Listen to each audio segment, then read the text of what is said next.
Hey, what's up guys? Welcome to my complete Kuki Shinobu guide. In today's video, we're going to talk about the newest character in Genshin Impact, Kuki, who's a 4-star electro healer and support. What I'm going to do today is talk about Kuki and how to build her efficiently, how to get the most value out of her kit in terms of healing, utility, and damage. In fact, I'm covering her many different builds and which one I think is the best, her talents, playstyles, as well as her overall value as a character and my thoughts on her since it's been a bit since she came out. Before we begin though, I do want you to know that I stream most nights on Twitch, link in the description if you're interested, and with that being said, let's get into it. Alright, so starting things off, let's talk about Kuki's abilities and playstyle. First of all, you should know that her elemental skill is the part of her kit that makes her a healer. In fact, when you use this ability, it will create an electro ring around your active character that will follow them, deal electro damage to nearby opponents, and heal them based on your Kuki's max HP. Because of that, this ability is what you're going to be prioritizing, as it is the part of your kit that makes you a healer, as well as dealing a little bit of electro damage. With that said, the duration is pretty good, like you have a good uptime on this ability, as it has a 12-second duration with a 15-second cooldown, so only 3 seconds of downtime. Other things you need to know about this ability, however, are that when you use it, you actually take a lot of damage. You take 30% of your current HP. However, your Kuki cannot go under 20% HP when using this skill. Another thing to keep in mind is that this ability will only heal your active character, so it won't be like healing your whole party at once, only one at a time. Also, this ability does have a split scaling. As you can see, the damage is based on her attack, but the healing, which I would argue is the more important part, does scale on her HP. With that said though, she does have an additional scaling based on her elemental mastery as well, as her healing will be increased by 75% of her EM, and her damage will be increased by 25% of her EM as well. Because of that, there are different ways to build Kuki, which we'll talk about in this video, and I do wish that everything was just scaling on the same thing, but this is something you need to keep in mind. Her healing will come from either building HP and maximizing that, or building and maximizing elemental mastery instead, and most of her damage, since it will come from her burst more so than her skill, will come on max HP, as your elemental burst scales, as I said, on HP. In fact, what your elemental burst does is create an electro field on the ground that will deal AoE electro damage based on her max HP. This field will last 2 seconds or 3.5 seconds if your Kuki's under half HP, and so you can see that she's a character who gains benefits from being low HP. Not only will your skill be lasting longer if you're under 50%,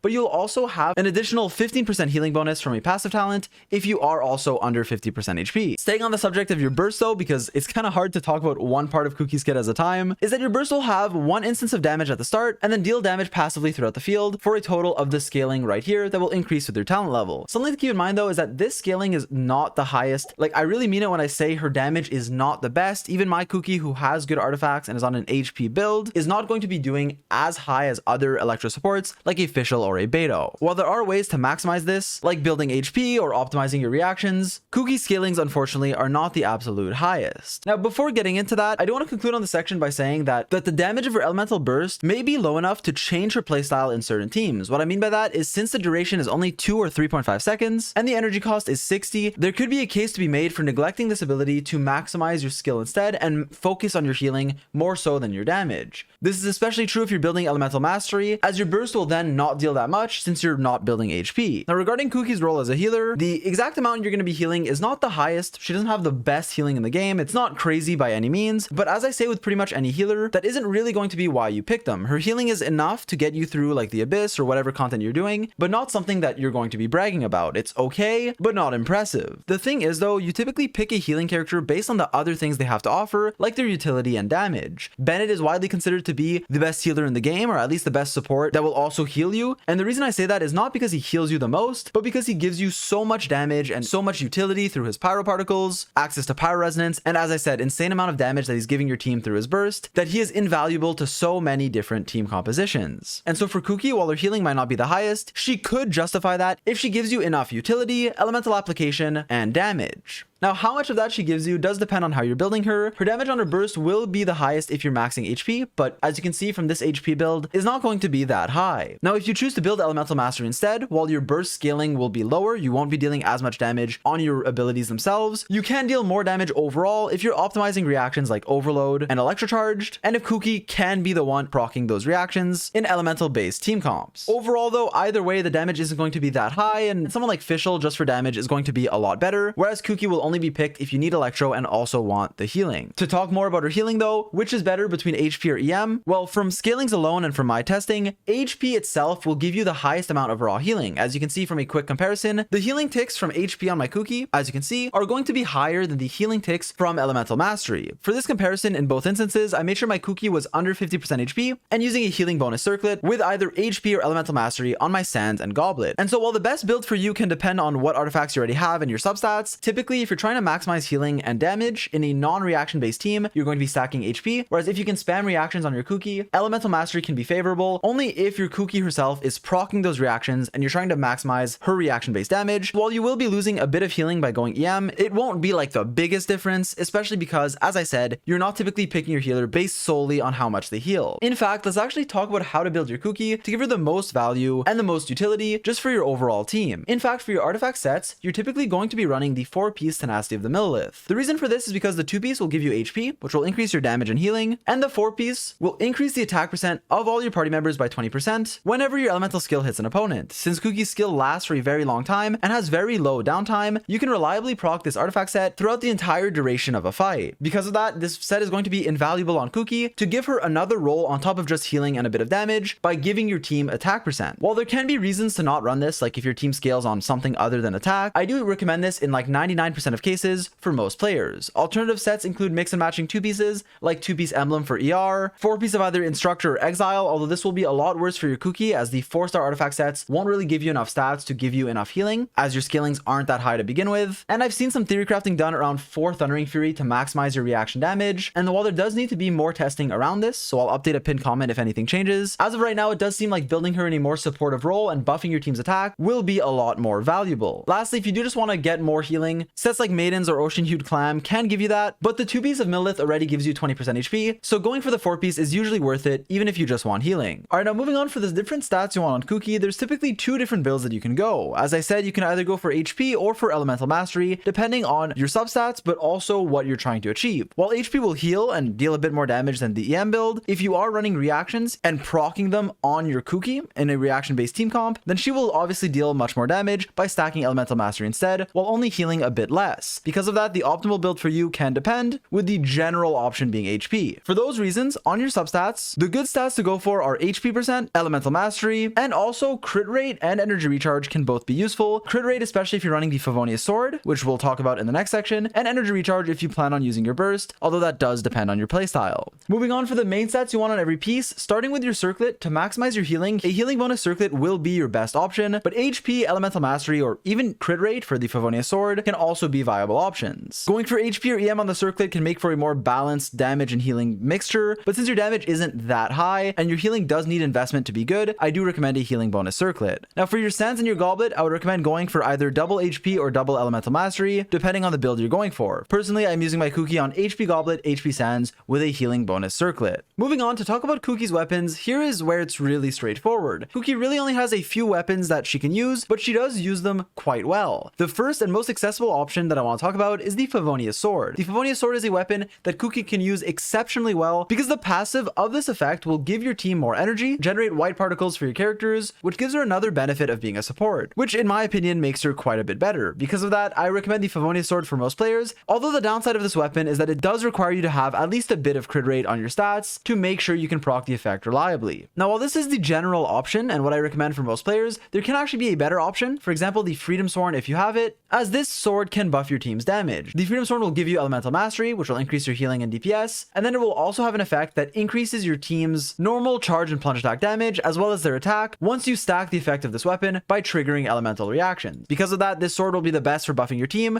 with Favonius being the general option for most players to give you particles. Now if you don't have either of these options, the other weapons really aren't as good, but if you just want elemental mastery, the Iron Sting can be a decent free-to-play option, but obviously it generally isn't as good as the utility that the other weapons that I mentioned will provide you with. Moving on, for Kuki's Constellations, they're honestly not that great in comparison with some other characters, but she does have a few that are okay, like her 4th Constellation that'll give you an extra scaling of AoE electro damage based on your max HP when your skill is active and you're attacking on any character. This extra instance of damage will only happen once every 5 seconds, but it is a nice source of bonus damage. Your 6th Constellation is also quite good if you can reliably be low HP on Kuki, as when your HP drops under 25%, you'll gain 150 elemental mastery for 15 seconds once a minute, which is just another source of healing and damage. On top of that, you also have this prevention of taking lethal damage, but that isn't the biggest deal. For your other constellations, your first one increases the AoE of your burst, which is really only relevant if you're running a burst build and isn't that big of a deal. Your C2 can be nice. It increases the duration of your skill by 3 seconds, giving you 100% uptime on it and also an additional particle. Lastly, your C3 and 5 will just increase your talent level. Overall, she does have some nice like quality of life constellations, but they are really not needed. All right, now moving on, let's talk about what teams you should run your Kuki in. Now, as an electro healer, I believe you should put her in a team that wants just that, a team that needs a healer who's also electro to help you apply powerful reactions. While the healer slot in many teams is very flexible, I would recommend running Kuki in the teams that can make the most out of having their electro slot and their healer slot combined into one. A good example of this is a double Hydro team, where for example, you're running like Ayato DPS with another Hydro support like Xingqiu or Yelan, and it's a team that could be difficult to find a healer for because you would want to run someone like Kazuha, and you'd also want to be able to apply that electro charge reaction. Because of that, in a team like this, Kuki can be a great fit, but obviously the other characters in this team don't have to be 5 stars. It's just a template of 2 Hydros plus electro plus a Nemo. A more general team like composition would be a Taser team, where you're running a Hydro character and a Nemo character and Kuki, and then either an electro or another Hydro. In this team, while Kuki won't be as high DPS as someone like Beto, she will be a decent option if you do just want a healer, as the standard Taser team is much more difficult to play.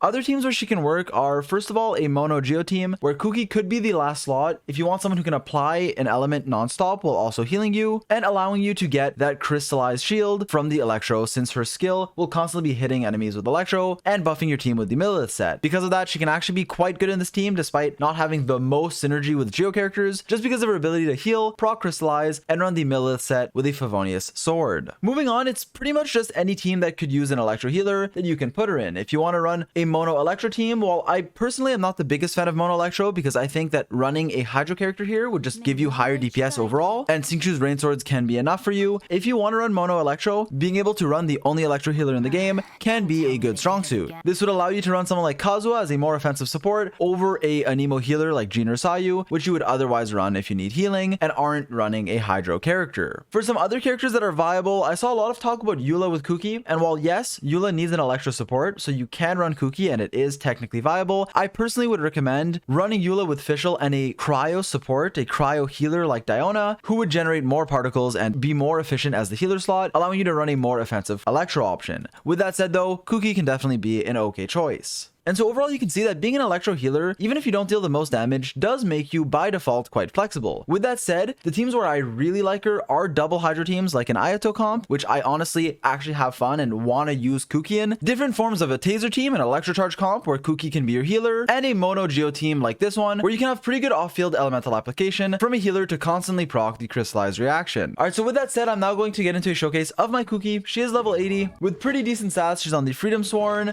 a 4-piece Millilith with healing bonus circlet and full HP. Now do keep in mind your Kuki could deal a bit more damage and heal a bit more than mine if you were to level her to 90 and fully invest into her, as leveling an HP scaling character is quite nice, but I believe that 80 out of 90 ascended with 8 talents is a good realistic level of investment to do a showcase at. With that said, she's mainly just going to be there for healing and it's mainly going to be my other characters carrying, but with that said, I hope the showcase is still enjoyable, so let's get into it.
And so yeah, that's about it. Kuki is an electro healer with some utility and healing to give your team, being a good option in a few teams that I showed in this video, without really being like a meta choice as of right now, just a pretty niche option in a few teams. And I also suspect, while I didn't really mention it too much in this video, that she will get better with the release of Dendro. With that said, I really hope you guys enjoyed this video. I'm sorry for the delay on it. I will try to be a lot faster with my future character guides, but I hope it was helpful nonetheless. And with all that being said, I hope you enjoyed, and I'll catch you guys in the next one. Peace.